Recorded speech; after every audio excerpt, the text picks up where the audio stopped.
with a shot of winning. We can beat anybody in the world, and I think we're going to win next Sunday.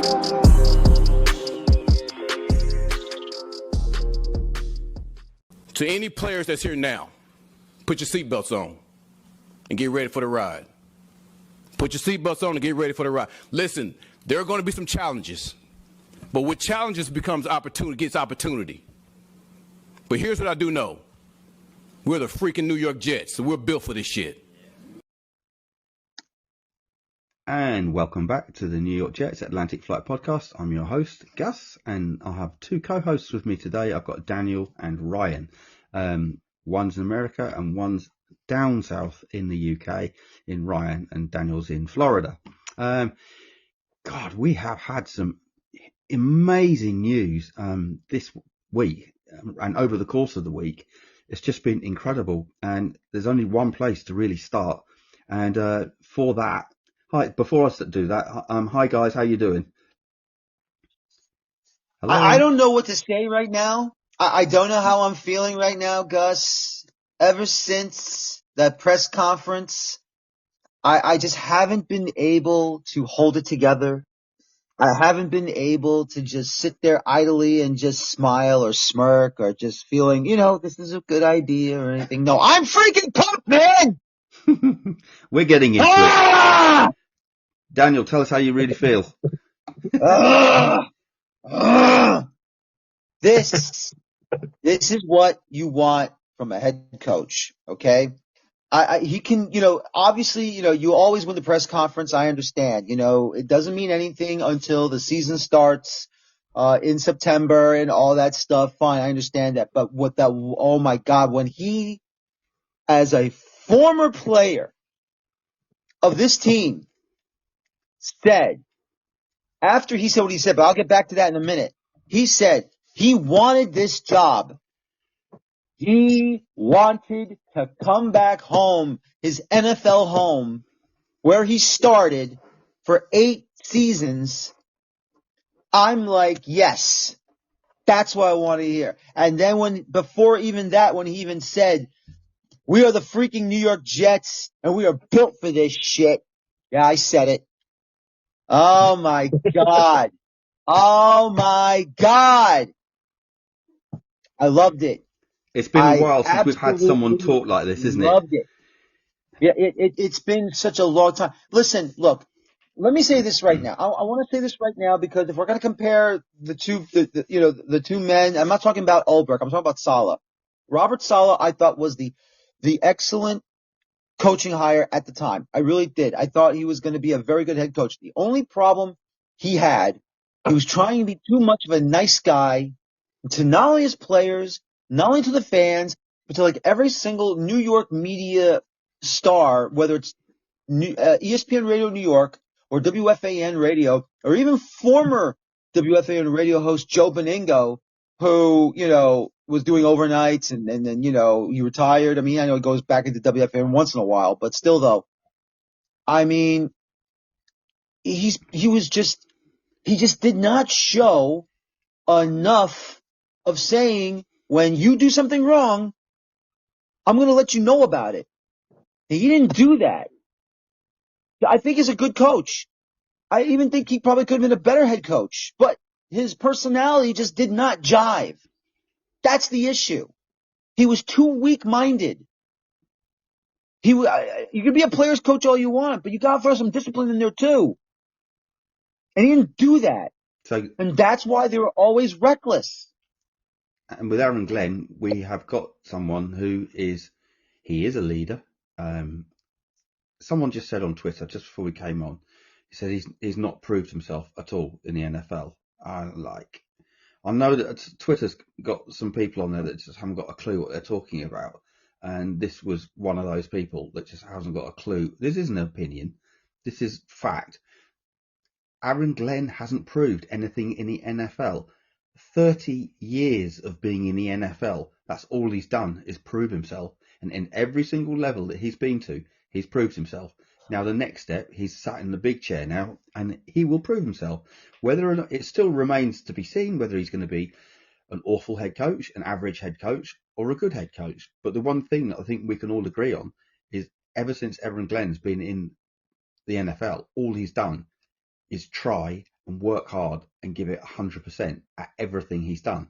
So I have absolutely no problems believing that when he does start doing his job, which he's already started, he will be giving it 100%. And as fans, that's all you can really ask for from anyone, be they a player or a coach, giving 100%. And you'll see that they're giving 100%. And getting back to your point with Salah, we knew, especially this season, I mean, you could say arguably at the end of last season, you knew that he wasn't giving 100%. Definitely this year, you knew he wasn't giving 100%. He was dead man walking on the sideline. But yeah, so hey, Ryan, what are your thoughts? Aaron Glenn, he's a bit before your time. I know that. He was right in our time, me and Daniel's. But Aaron Glenn, what do you know of Aaron Glenn, and what do you expect from Aaron Glenn? I don't know if I'll be able to match the energy levels of Daniel there, but I'm stoked. I mean, it's the guy we've been talking about for a few weeks now, top of all our lists for a few weeks, and yeah, I mean, I'm one of these obsessive people that will go back and I'll watch those highlight reels and the coming home videos, and I will pore over Twitter as long as I can deal with the morons in between the quality. Yeah, I'm hyped. I think his press conference. I know what Daniel's saying about we always win the press conference and stuff, but compare it to the Duval that happened the other day. We couldn't have won it bigger. He came out and he had a few great lines there that I know that Daniel's quoted one of them there. He's got us all pumped, doesn't he? Let's be honest. He put the media in their place as well. He said very early on, he brought up the Rodgers bit. He led the narrative on the Rodgers situation straight off the bat. And then anytime he was questioned on it, he deferred and told them he's already told them what he's going to tell them, and he's going to keep pushing back on it. So don't bother wasting your time. I feel like he is that firm hand we need, what we thought Salah would be. And Salah maybe could have been, but maybe for fear of breaking the mold and upsetting the apple cart, I think Salah probably weakened himself a little bit and didn't do quite the job he should have been able to do, or maybe we hoped he could do. So I think that Glenn's come out much stronger as long as he sticks to his guns. He's building a coaching staff of leaders, which is great. And I feel like this is a real difference in the short time I've been a fan. The 6 years, whatever it is, that I've been a fan, it feels different. The press conference of Adam Gase, we know that was the weirdest thing going. I'm still confident that he was tripping that day. Don't know what on, but and Salah, yeah, he excited us in the first sort of year, but I think we saw through that in quick time. But this feeling of this guy, he's out there, he's already making the right noises. He's telling us, yes, I'm going to be a head coach. I need somebody that can come in as a DC, that can coordinate, that can call plays, and they can run that defense so I can be the best head coach I can be. Well, tickle me pink, because that's what I want to hear. Yeah, I think you've just hit the nail on the head there. Obviously, this search for the head coach has been conducted by the 33rd team, appointed by Woody Johnson and Chris Johnson, I would imagine, has got some input. But the 33rd team was brought in, and that was Chris Spielman and Mike Tannenbaum, former GM. Originally, when the 33rd team got in touch, and this whole thing, before this thing kicked off, they actually asked Woody Johnson, what is it you're looking for in a head coach? And one of the things that he said is, I want a CEO type of head coach, not what we've had. And it was Bill Parcells that was contacted. The 33rd team knocked on his door and said, well, you know, who would you? Because obviously the last head coach that we had that was that kind of person was, I was nearly calling him Bill Belichick, Parcells. God, wash your mouth out. And the first name he came up, and he said, start with Aaron Glenn. So that's what we've started as. And it's interesting what you've just said. He wants to be a head coach. He doesn't want to be a DC. He's certainly not an OC. He just wants to concentrate on being the leader of this football team. And that's what we've got. And I think by all accounts, even with Vrabel still knocking around before he'd committed to the Patriots, I actually believe that Aaron Glenn has always been the number one choice. Daniel, what do you think?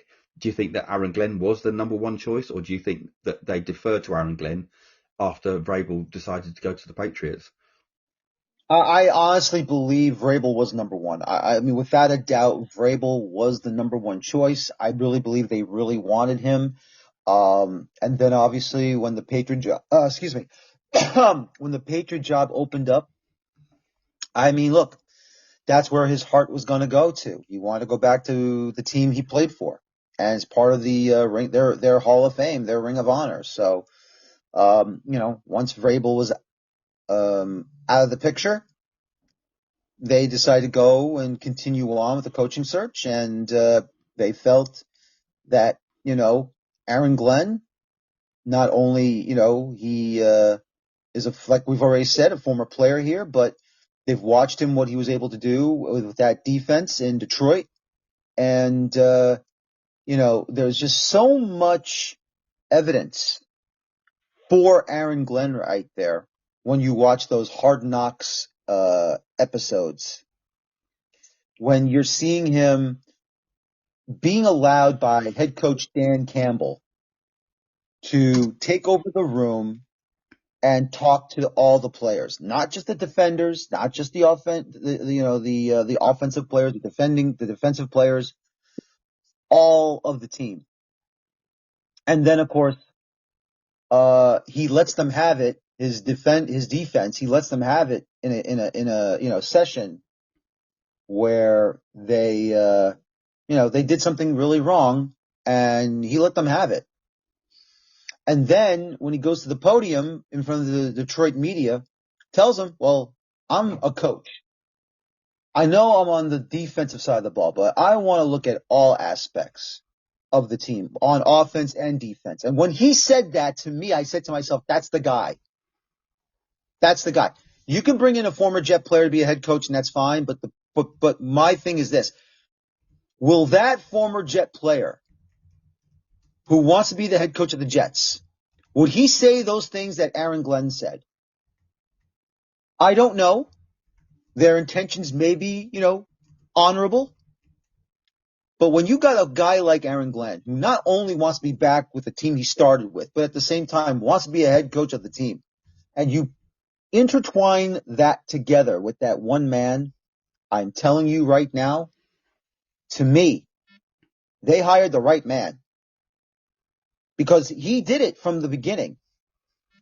He went to Bill Parcells after taking off 2 years away from the NFL after he retired, decided to become a businessman in the restaurant business. And I remember from the snippet from the Pivot podcast from Ryan Clark of ESPN, where he said he owned 8 restaurants. I think he was called Frenchies. I don't know, but I think that's what it was. But that's what he said. And he had one of those restaurants very close to where the Texans play. And one day he's home. He's cursing out the TV watching NFL highlights on ESPN. His wife said to him, look, go coach. Go and be a coach in the National Football League. And he contacted Bill Parcells, and Parcells told him, you're not going to coach right off the bat. He goes, no, but I want to coach. I don't want to scout. No, you got to scout first. Be a scout first, and then you work your way up to becoming, an assistant coach. Then you go to maybe a certain position coach, and then you move up to defensive coordinator, and then one day you'll become a head coach. He did it the right way. He is a proper head coach. From everything that I have seen, everything that I've informed, everything that I believe that Aaron Glenn is the right man for this job. But as I've said already, the only way we're going to see this is what happens on the field every given Sunday when the regular season restarts in 2025 in September. And we have a long way to go. Mm-hmm. We got to finish up the staff hirings. We got to get to free agency period. We got to get to the draft. And then you get to the off-season training programs. Yeah, one of the other quotes I'm going to bring this up as well because it just backs up what you've just said, and it pretty much encapsulates what Aaron Glenn is about and what he's going to bring to the Jets. Is he also said, "I am a coach. I just happen to be on the defence. I understand offence just as well as a number of people do. So if you're going to hire me, you're going to hire a coach. You're not going to hire a defensive coach. And I'm going to talk to the offence just as much as I'm going to talk to the defence." That's what you want to hear. And Salah couldn't do that, the previous one. And then you've got Gase, and we can keep going back. We haven't had this kind of head coach since Parcells, and all these. You've got to look who he's worked with as well. He's worked under Sean Payton. He's worked with Campbell. He's played 15 seasons for the Jets, Texans, Cowboys, Jaguars. He's held all kinds of different records. He's 41 interceptions, 6 interception returns. I think he's had, was it 2 touchdowns run back, one of them for 100 yards. I think he's like 4th overall with run back touchdowns as well. It's just like everything he's ever done, he's excelled at. Everything. There isn't anything in his CV that you could say, nah, he could have done better at that. So he is a leader. He is a born leader. He is a round 1 pick. And he's just, like I say, he's just excelled in everything he's done. And I'm super excited to see what he can do. Honestly, I'm absolutely thrilled that we've got Aaron Glenn. And when he did come in on that second interview, they put an offer down on that table. And obviously, we know what happened next. He said, well, I'm going to go and speak to the Saints. I truly believe he was going to go and tell the Saints that he was taking the job in New York, especially after what we've heard him say as well. I think he thought he owed it to the Saints, who obviously he's played a key role in their franchise history recently. And I think he knowing Aaron Glenn and what he's about, I think he just wanted to go in person, not have a Teams or Zoom meeting with them. He wanted to go and do it in person. That's what I believe anyway. But I think we've got a hell of a person as an individual, and I think we're going to get a hell of a head coach. I just can't wait to see how this thing starts panning out. And now, of course, we've got the coaching staff starting to take shape as well. Some of the coaching staff that we'll go through. One of the coaching staff that got picked up this week was Chris Banjo. A brilliant name, especially for special teams. That just sounds so cool. Special teams coordinator, originally from SMU, hometown, Houston, Texas. He's only got 3 years experience, but by all accounts, he has done some amazing things at Denver. Of course, he's also worked with Mike Westhoff. Interestingly, Mike Westhoff has said that he will be a consultant for Chris Banjo and for Aaron Glenn. So there you go. So even Sean Payton has sung his praises as well. So you're not getting someone who's a rookie, and if he's got problems, he can always call on one of the greatest special teams coaches the game's ever seen in Mike Westhoff. Guys, what do you know about Chris Banjo? Ryan, do you know Chris Banjo? I don't know vast amounts about him, not much more than probably your average Jets fan. I understand, obviously, that he was a part of the Broncos special teams last year, which performed very well. I think they had 5 punts down within the 5 yards, within the 1 yard line, from what I gather. So, I mean, that's pretty special in itself. I know Thomas Morstead did something pretty similar the year before. So I think, I'm hoping we retain Morstead. I think that there's some great opportunity for a guy like Banjo to work with our special teams. We've got some great guys on there already. I'm quietly excited by him. A friend of mine who's a Broncos fan piped up when it was announced and said that he was disappointed to see him go and that we'd got a good one in him. I respect his opinion on the Broncos, and I think if it's normally a fairly good sign if they're disappointed to be losing them. So yeah, I don't know vast amounts, but I'm quietly excited. We've been okay on special teams the last few years. I think we've been at times very good, and at times average. And I think we all liked Boyer, but I'm quite pleased to see where Banjo can take this team, particularly on special teams, because I think it is vitally more important than people give it credit for. Yeah, I think you bring up a really good point there as well.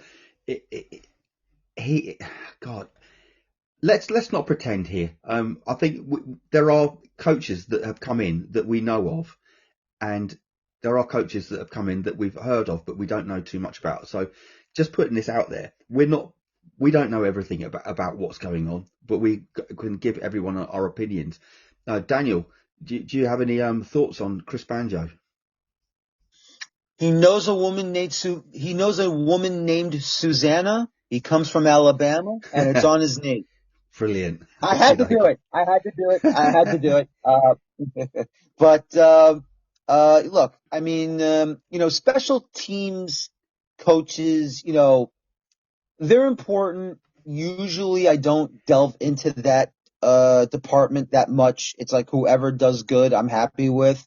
But look, if the Broncos are sad that they lost them, well, then that tells me that we have a great weapon now on a great coach to help out special teams and to make them even better than ever. So as much as I like Brant Boyer. Yeah, the last special teams coach, which was Bryant Burnt, I think. Boyer. Yeah. I mean, I thought he did an excellent job, and I thought he was going to stay. Yeah. But look, Aaron Glenn wants the best of the best, and if Mr. Banjo is the one if he's the one that's going to be the part of the staff that Aaron Glenn feels comfortable with, then by all means, bring him over and let the Broncos cry. I think you mentioning Boyer. I've been a huge fan of Brant Boyer. He's survived 4 regimes in New York, which is pretty incredible. So obviously he's always been doing something right. I think this season, especially at the beginning of this season, there was so much ununity, is that a word? Within the team. And I don't think it was just the players. I think it was the coach. It was the entire team, coaching staff and players. You could see that early on in the season that players were just not playing, and there was coaching was also a part of that. And special teams took a massive dip. I don't know where we ranked in special teams, but it seemed on the eye test we were pretty awful. There were a few players that seemed to do well. I'll shout out Irv Charles, who again had quite a good season. He got a few penalties, but again, that comes down to the head coaching again with the discipline. But it was time for Brant Boyer to move on. I'm glad Brant Boyer has gone because I think the whole team needs refreshing in the coaching staff. There were a few coaches that have gone. White Cotton's gone now. Is Tony Oden gone? I'm not sure Tony Oden's gone. Tony Oden's gone to the Titans. He's gone to the Titans. So there's 2 coaches that I'd like. Ron Middleton's now gone as well. I was high on Middleton. There's a lot of people that aren't high on Middleton. Okay. I don't think he was that good a position coach, but I do think he was a leader in the locker room. But he's gone as well. So we have had a lot of coaches go, which is not a bad thing. Sometimes you do need a wide sweeping broom. So we've gone in a different direction for that. So other coaching coaches that we've brought in just recently, I suppose the biggest name was Tanner Engström, the new offensive coordinator. Who wants to start with Tanner Engström? I will start with Tanner. I'll take Tanner, and I'll tell you right now, any coach that Aaron Glenn brings over from the Lions that was with him in Detroit is number 1 on my book. Obviously, you couldn't get Ben Johnson because he wanted his own head coaching job and he went to the Bears. Good for him. Glad he's over there. I'm glad he's not here. He didn't want to be here. He told the Jets, don't even bother interviewing me. I don't want to be here. Good. Not going to waste the time. If you don't want us, we don't want you, and it's quite all right. I do not care.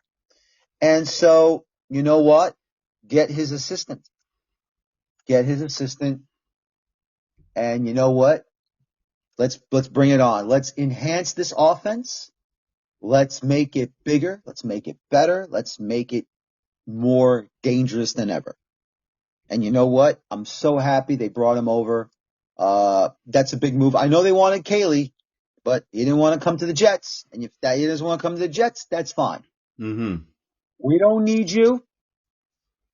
Aaron, he's got a buddy on speed dial from Detroit. You want to come to New York? You tell me when, where, and what time. And off he comes to us. Very happy. Well, it's Tanner Engstrom. So, first off, we had Mike Vrabel as being the number one choice, and we ended up getting Aaron Glenn, 1A, 1B. Are we now saying that Tanner Engstrom was 1B to Nick Caley? Yeah, I think so. I wouldn't put it past that. I would agree with that. I think he is a 1B. Because here's the thing. Look, I understand if Aaron Glenn, he knows he's not going to take everybody out of Detroit to come to play, to come to his staff to be with the Jets. He doesn't want to be accused of favoritism. He wants to bring the best people over. He wants to bring the best people to fill these positions and do the right thing. Look, he tried. Caley said no. He went somewhere else. So he's like, all right, I'll bring in my guy. Tanner, you free? I'm free. You want to come to New York? I'm coming to New York. I got your spot ready for you. You'll be my offensive coordinator. Let's go get it, Aaron. And that's all you need to know. Ryan? I think that's absolutely fair. I'm not that knowledgeable on Tanner Engstrand. What I've read and seen is that he's a big fan of the West Coast offense, which, however, I did read that he's not pigeonholed by that. He is flexible on his schemes, but he does prefer a West Coast offense. And obviously, we all know who loves West Coast offense. And I'm not talking Aaron Rodgers. I'm talking Kyle McCord. Kyle McCord would fit a nice West Coast offense, by the way. Not that I'm getting too deep into the draft just yet, but. But I trust this decision. I think that maybe there was a 1A, 1B situation here. I definitely think that within that probably would have been Josh McCown if he hadn't sounded out the fact that he would only leave for a HC job.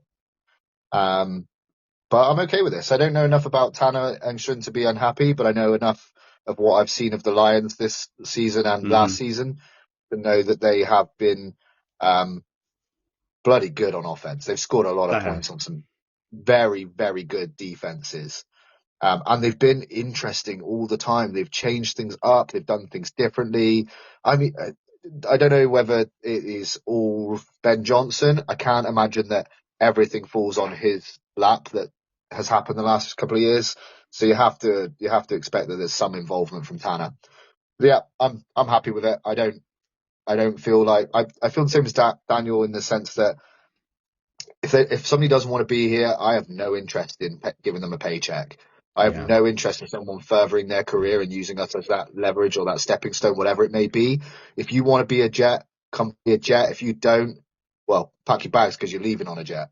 Yeah, nice. And I don't want someone that is sat in a team photograph wearing a Patriots top as well, which apparently he was seen wearing. So, yeah, good luck. Good luck, Ben. Yeah, hell to the no on that one. Yeah, so... No, sorry, beg pardon, Nick Caley. And that was while he was in the Rams. I don't know too much about this guy either, but I do know, like you've just said, Detroit, 15-2 record. Lions finished number 2 in pass yards. I think it was like 4,700 passer rating of over 112, I think it was. Yards attempt, 8.6. The Lions offense was just absolutely super dynamic. And like you say, it was a West Coast offense. It was dynamite, wasn't it? It was absolute dynamite. Should we expect exactly the same thing or better? Even if we could be, even if we could be somewhere near that, would be great. I think the big question, and we're not going to go into this again because we did that last week. We have put a bow on the whole Aaron Rodgers thing. We don't know whether he's staying. We don't know whether he's going. We literally have no idea. And I think that this has been an issue probably with the offensive side of the ball, how we are attractive, because we just don't know who's going to be here. So it is going to be an interesting situation. Go on, Daniel. Well, apparently, Gus, someone noted that Aaron Rodgers actually liked the Chris Banjo hiring. He liked it. Yeah, I did see he went through Instagram and liked a bunch of posts, didn't he? Yeah, he did. So if he basically feels that, he likes it. And this is from Paul Fiore, who posted it. He said, it says liked by Aaron Rodgers and 12 others. And other 12 by Aaron Rodgers, 12 and others. Look, if he likes what he's seeing from what Aaron Glenn is setting up here with the coaching staff, especially on offense and special teams, you know what? Maybe I'm not saying I know anything. I don't know anything right now, but I have a feeling maybe he might stay. You never know. Well, the Cowboys also put out a statement during the week that Brian Schottenheimer was their new head coach, and I liked that post. I don't think it means anything. He's a human being. I think he's quite a decent human being.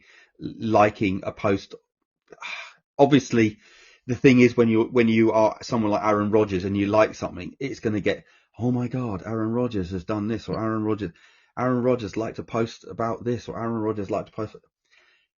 I wouldn't read too much into it. I really wouldn't. Joe Caporoso, he also seemed to think, he went into some detail on it, but the nuts and bolts of it was he thought there was a 25% chance that Aaron Rodgers would be returning next year. But let's not go down this rabbit hole of Aaron Rodgers again. Getting back to the offensive side of things, we just don't know what's going to happen. Aaron Rodgers, whether he comes, whether he goes, who knows? Let's get into some of the other. Has anyone else got anything to add? Anything more about Tanner? No, I'm not good. We're all done with that one. So the other big news is, and this is, initially I was like a bit meh about this hire.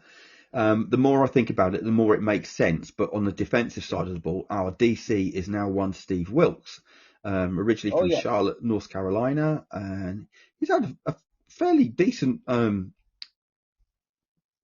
career, to be honest. He's been I think it's something like about 30 years he's been in football. But the thing that's really good about Steve Wilks is he's held a lot of positions high up in NFL teams, and he's another coach that's appeared in Super Bowls as a coach. Carolina Panthers, Super Bowl 50, San Francisco 49ers, whatever that one was, I can't remember. But he's been head coach of the Cardinals as well, interim head coach in the Panthers. So he's got a massive amount of experience. The thing I like about that is he will be able to also offer Aaron Glenn valuable advice as someone that has held these roles, and also reliable to the point where if he wants to implement Aaron Glenn's defense or however he wants to get involved with it, he'll be able to do that. So he's worked with the Chicago Bears, San Diego Chargers, Panthers I've already said, and the Cardinals, Cleveland Browns. Quite a decent hire. Daniel, thoughts on Steve Wilks? Excellent hiring. He was with the 49ers, I believe, last season. They fired him in the middle of the year, I think. They made him a scapegoat when their defense was falling apart. I don't think it was on him. I just think some of the players were getting careless. He was, trying to get them going. And so, you know what? Fine. We'll take him. Aaron Glenn knows him. Hired him, take him in, and show the Niners what they're missing. And obviously his firing led to Robert Saleh being hired back as a defensive coordinator for the Niners. So look, I mean, what the Niners didn't want, we'll take him, and he'll make our defenders better than what they were before. Yeah, I completely agree. I am a huge fan of this hire. Like you mentioned about him being interim head coach of the Panthers, 2022, he took them 6-6. Like, as an interim coach to even get something that isn't a losing record is incredible. That Panthers team was not good. We've seen like how they essentially imploded like from 2022 to now. They only just started to look borderline average towards the end of this season. And he went 6-6 with that team as an interim head coach. That can't be sort of undersold. But as you say, he's got that experience. He's done the interim HC. He's done the HC at the Cardinals. He's been a successful DC. He was scapegoated as far as I'm concerned. through the Niners. But he's also changed up his schemes he's used as well. He's operated with a 3-4 defense, a 4-3 defense. Although he apparently prefers zone over man, he can operate in both. I think he's a fantastic hire. He's an experienced head. He's going to have that insight for Aaron Glenn, as Gus mentioned. I think this is the home run hit of our coaching hires so far. Mm-hmm. This is my favourite piece of the puzzle under Glenn so far, and I think that we've absolutely nailed it. This is the perfect kind of guy we needed. That Glenn could turn around and go, I don't need to worry about this defense. I need to worry about being a head coach, and probably to some extent help Tanner Engstrand take that next step up as well. Because in any company, any boss at the top of the tree still needs to help develop those below them. Like, it's not just about being a boss. It's about actually offering the opportunities for your guys below you to improve, to learn, and learn from you. So I expect that there'll be a bit more of that involved with Tanner Engstrand and the offensive coaches than there will be on the defensive side of it. But that being said, like, just to reiterate, Steve Wilks, that's my favourite of this coaching tree under Aaron Glenn. Yeah, it's growing on me. Other coaches that we've picked up, we'll just briefly run through these. Again, there's some of these guys I couldn't really talk about in length about them. But they are Steve Hayden, who's the new O-line coach, previously with the Lions. We've got the DB coach, Chris Harris, previously the Titans. Aaron Curry, previously Steelers. We're retaining Sean Jefferson, which I think is quite interesting, especially in regard to Garrett Wilson. The only one I really know is Aaron Curry, Steelers. Any of you guys got any comments about the rest of those coaches? Well, I mean, with Curry, look, the Steelers, I know they're not what they once were because, they're usually a juggernaut in the NFL, but, they've been barely making the playoffs. I mean, they've had good seasons, but even though they've had a winning record this season, I mean, let's be honest with ourselves here. They haven't really been lighting up the scoreboard. Maybe against us, because then again, it took Russell Wilson maybe a full quarter and a half just to turn it on to finally, be competitive in the game. And, there'll always be a hard fought team in the AFC North, obviously, taking on Baltimore and Cleveland and, who else? I keep forgetting it's in that division. Cincinnati. But in the reality of of these things, they're really, they'll make the playoffs, but they're not going to make a run. They're not good enough to make a run. This Steelers team, no matter what you can say, no matter how many times a terrible towel will be flailing around in Pittsburgh, or whenever these Steelers fans, they go on the road to watch their team play. I think we're going to take them on this year at MetLife on the opponents list for 2025. But I mean, if we're being honest here, I think it's a great hire.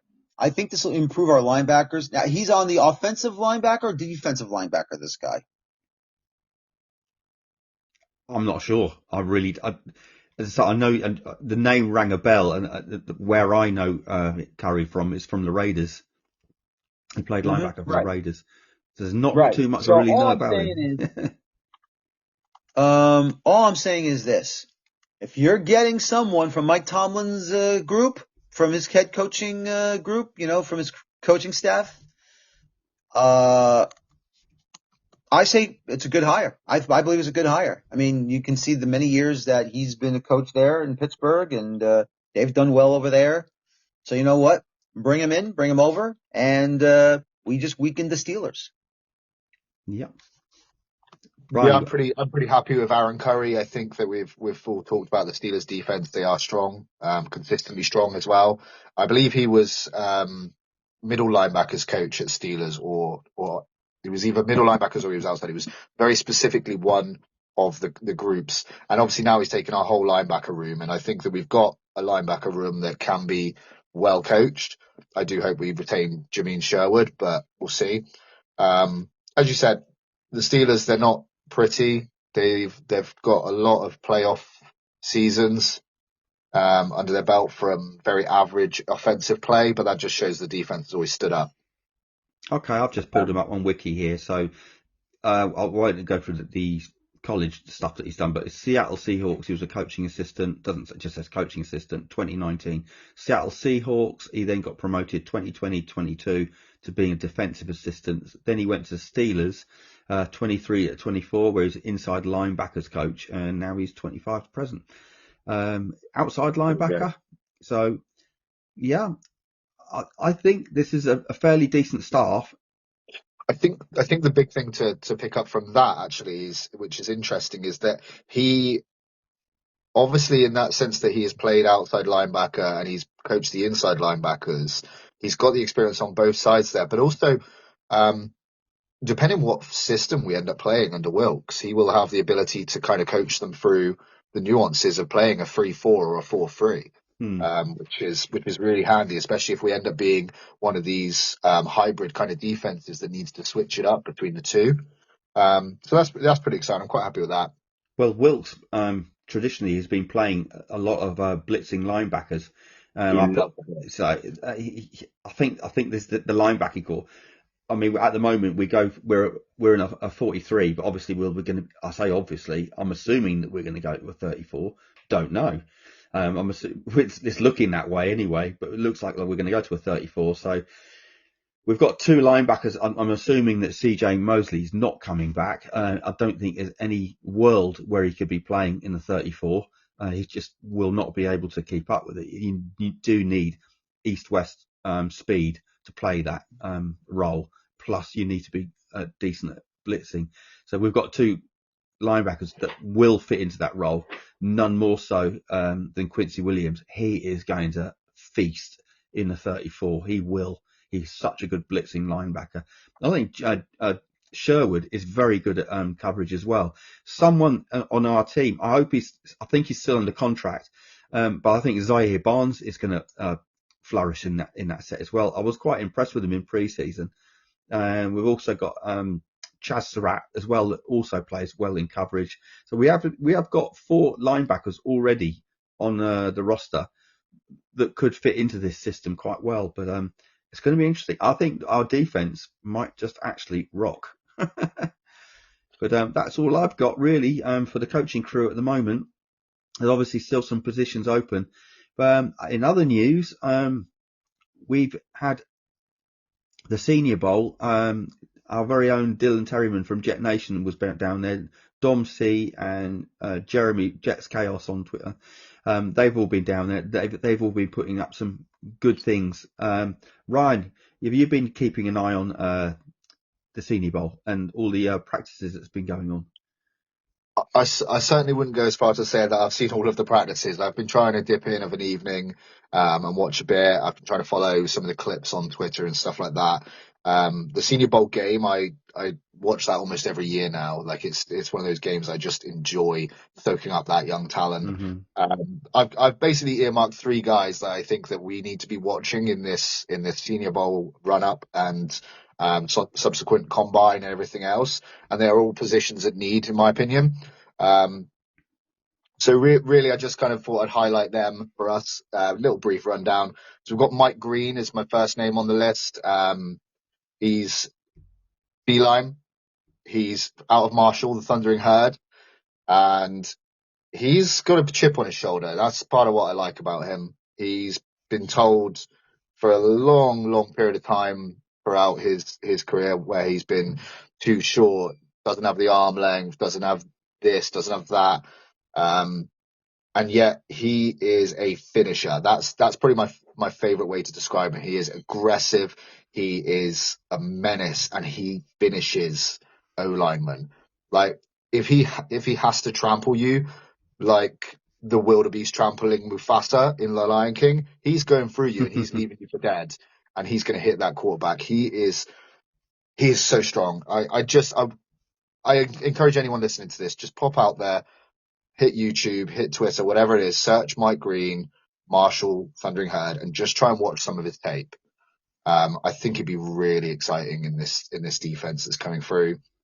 And it's a position I think we all know we need some more help, really, especially with some of the guys that we probably expect to lose or hope to lose based on how they've performed this year. The next guy I wanted to highlight is a linebacker. I know you rattled off some half decent names and some great names from our linebacker core, but I think that I expect Shamar James out of Florida. I'm a big Florida Gators fan, for those that aren't aware. Shamar James has had a great season. He's been a great leader in that team as well, which has had some growing pains the last couple of years. But he's been looking fantastic in coverage the last few days, and in terms of like pass breakups and shadowing his man, like running backs coming at him full tilt, and he's just turning on a sixpence and going with them and breaking up those balls. He looks really good. He looks every bit the sort of coverage linebacker that maybe we need to look as a replacement for CJ Mosley. I'm not saying he's going to be CJ Mosley standard. I'm just saying if we need a guy that needs to come in with some younger blood and maybe a little bit more pep in their step compared to what's left in CJ Mosley's legs, then yeah, maybe that's the guy we look at. Probably grade him at day 2/3. So he could be value there. Another Shemar as well.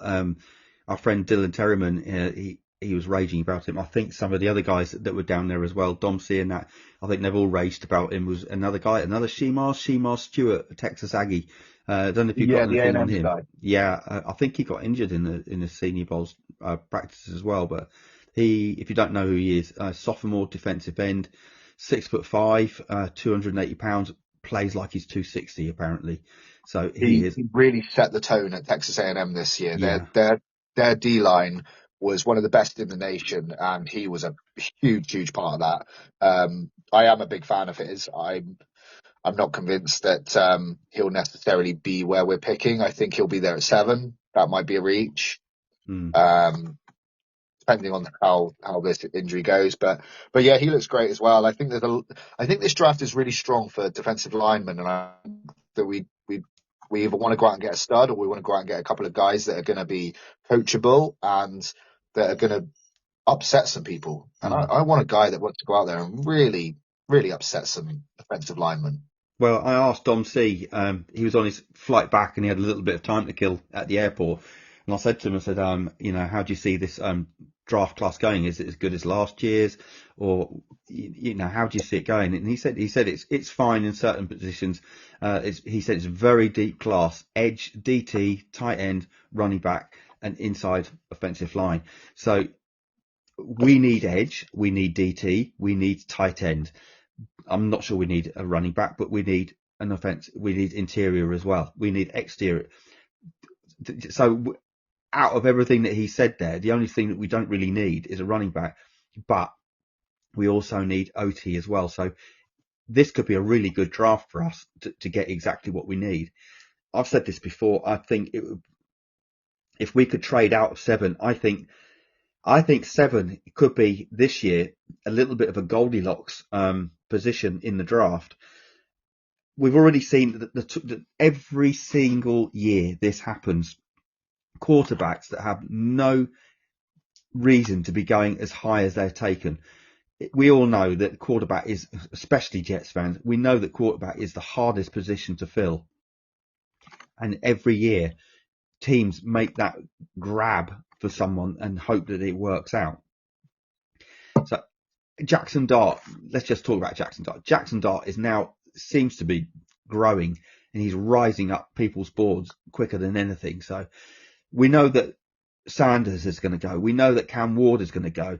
So there's a good chance that maybe another 1 or another 2 will go in that top 10. So I think that we could be possibly looking to trade down. Daniel, any thoughts on that? Well, I mean, look, my feeling is this: when it's coming up to the draft, we're not going to take a quarterback, and we should not take a quarterback, because I don't believe a quarterback is available right now, and because I believe whoever's ahead of the Jets, which will be the first 6 picks ahead of the Jets, they'll be grabbing those quarterbacks before the Jets do. Now, if any of them miraculously falls in the draft, then you should get him in the 3rd, 4th, or 5th round. Because I would like to believe the first 2 rounds, or at least, look, the Jets can still wheel and deal here. Muji can still wheel and deal, and, he can trade a player to, who's currently on the roster to a team that probably needs a player. And, they'll say, okay, I'll trade this guy for one of your 1st round picks, 2nd round picks. And you can get 2 picks in the same round. Remember, they did that when they got, Garrett Wilson, Sauce Gardner, and Jermaine Johnson in the 1st round. They had Sauce Gardner with the 4th round pick. They had Garrett Wilson with the 4th pick in the 1st round. Garrett Wilson with the 10th pick of the 1st round. And then they were hunting for a trade partner to get another pick in the 1st round. It was the Titans, and it was in the late area, and they got Jermaine Johnson. So look, Muji can still wheel and deal if he wants to. And at the same time, him and Aaron Gunn are going to talk about it. Do you want to wheel and deal this player for a draft pick? Even before the draft comes. They can do that. But as I've said many, many times, what are the more important positions that is of need for this Jets team right now? What is it? It's definitely right tackle. It's an interior defensive lineman. Some would still say an edge. But in my opinion, a right tackle and or an interior defensive tackle who's going to stuff the run. Those are the type of players that I believe the Jets need very, very badly. And those are the trenches positions that have to be filled. So I understand there's a player, I think it's Campbell. I think it's, now if I'm mistaking, if I make a mistake on the school he goes to, that's my fault. I apologize. I admit I'm not a big college football guy, but, I think he comes from LSU. So, there's a big tackle that was in the Senior Bowl that was from LSU. I think it's Campbell, who I really liked a lot. I really, really liked a lot. And so I would love to see that happen. But if not, if you want to get interior linemen on the defense, on the defensive side of the ball to help stuff the run, then go for that too. And that should be the 1st and 2nd round picks for the Jets. As much as everyone's. Sorry. Sorry. I was just going to say again, a conversation I was having with Dom C. As I was saying, how do you feel about the tackle class this year? And he's saying it's not as good as last year. He said, but last year was an exceptional crop of tackles that we had last year, outstanding tackles. So he said, if you discount last year's tackle class and had it on average in the last 10 drafts, he said this is a fairly decent tackle class, but he said it's not as good as last year simply for the fact there were so many decent tackles last year. So I think we're going to get a few offensive linemen to bolster up this line. And I was right actually. I was actually right from Bucky Brooks. Will Campbell's from LSU. So these are both sides. We know that we know that we need an offensive lineman inside and outside. But again, on the other side of the ball, we still know that we absolutely do need more D line and edge. We're missing at least an edge. But as Dom C was saying, this draft class is very deep in the areas that we need. So I think this draft is going to be kind to us. It's going to be. I don't think we will take a quarterback at all. I really can't see it. No. That's 0 point. No. I agree. I mean, look, the Giants are going to need a quarterback, and Bucky Brooks has Cam Ward going to the Giants with the number 3 pick. Shedeur Sanders is already being linked as the number one overall draft pick going to the Tennessee Titans. Yeah. I mean, I guess they're that disappointed with Will Levis. I don't know why. I mean, he was a rookie last year, I believe. But then again, you never know. Look, this is just it's a mock draft, but you take it with a grain of salt. Mock drafts from everyone from NFL Network and or NFL.com and stuff like that. But like I said, they're going to be gone anyway. The quarterbacks, and I keep saying this until I'll be blue in the face. I like to be green in the face, but you know what I mean. Anyway, look, I still need to see what Jordan Travis can do. I really need to see what he can do. I don't want to give up on the kid. I know it was a brutal injury, a gruesome injury, a broken ankle and everything. But, you know, if he's healed up from it and he's ready to go and he can show us something, by all means, give him an opportunity. Just give him an opportunity. Now, if you want to get the kid from Syracuse, you want to get the kid, I guess, was he from Ole Miss, I believe, the quarterback, then you know what? If they're available and you know, they're ready to go, then let's go for it. But, you know, honestly, I want to see what we have in Jordan Travis before I can say, you know, he doesn't mean anything anymore and it's just not worth the time. Mm-hmm. I think, but where I am with Jordan Travis, I mean, we need to wrap this up, but I'll be ever so quick. But where I am with Jordan Travis is coming off that horrible injury. He will essentially be a rookie next year. What was he, round 3 pick? Was he round 3 pick? He's going to take Something like that. He's going to 3 or 4. take at least a couple of years for him to start developing as an NFL quarterback. So he's not going to start next year. I'll be very surprised if he starts next year. I'm just going to go. I just want to rattle through this quickly. The top 10 unrestricted free agent quarterbacks available at the end of this year. I believe one of these is going to be on the Jets next year. I'm not saying which ones, but one of these will be on the Jets next year. This is them ranked from 1 to 10. Sam Darnold, Zach Wilson, Trey Lance, Jacoby Brissett, Taylor Heineke, Marcus Mariota, Drew Lock, Jarrett Stidham, Andy Dalton, and Justin Fields. One of those will be on the Jets next year, and they will be competing with our Tyrod Taylor, or backing up Tyrod Taylor as QB 1A, 1B, whatever you want to say. But I believe one of those is going to be on the Jets next year. It's going to be an interesting situation. We've got the draft coming up. We've got Super Bowl coming up, which it's going to be an interesting one. Who are we wanting to win the Super Bowl? Chiefs or Eagles, guys? It's a hell of a coin flip, that one, isn't it?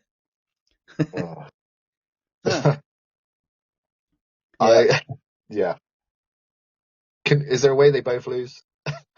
Yeah, I wish. No. Oh God, I really don't know who. Eagles, if I had to, just because I think Saquon deserves it.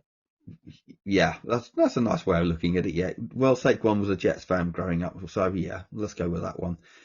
But hopefully next weekend we will have a very, very special guest on the show. I'm not saying who it is yet, but hopefully we've got a very special guest on the show next week. So got that to look forward to. We've got the rest of the staff getting padded out on the team. Things are on the up for Jets. If you're not feeling it yet, I hope you start feeling it soon. But this is a team in the ascendancy. We've got something to look forward to. We've got something to shout about, especially if you're called Daniel. But guys, thank you very much. Look forward to chatting again next week, hopefully. And as always, go Jets.